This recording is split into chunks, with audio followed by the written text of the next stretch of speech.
What's happening, Synergy fam? Hello, hello, hello.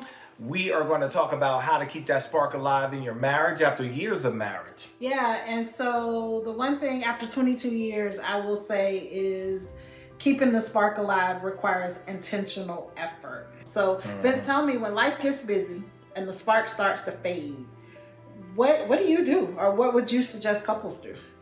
I would suggest date night.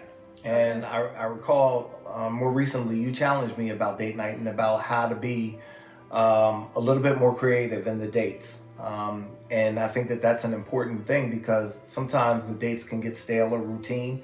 And so you have to be creative in thinking about how to think outside that box. I would say another thing is, just increasing the level of intimacy, like just having small touch points throughout the day, like a handhold or a spontaneous hug throughout the day. I think that that's a great way of keeping that spark alive in our marriage.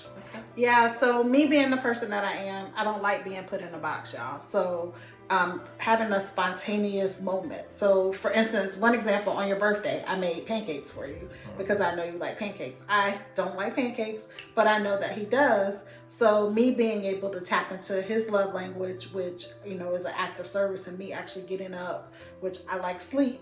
So putting the other person first, actually getting up and making the pancakes for you, was me tapping into the fact that, that's your love language. And that made me feel special, and I really appreciated that. Yep, I would agree. I would say that, our careers aren't going to stop. Life isn't going to stop. The kids aren't going to stop.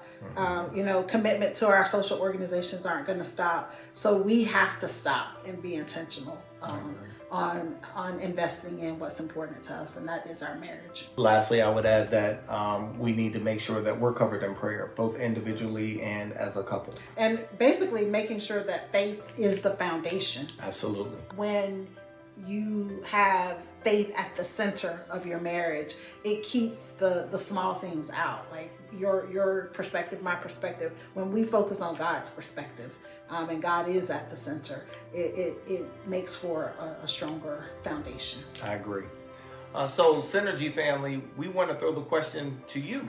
So what are some of the things that you do to keep the spark alive in your marriage? Yep. So guys, we're committed. We love y'all.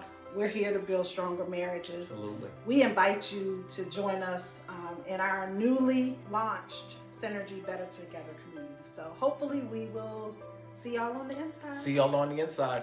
Bye-bye. Take care.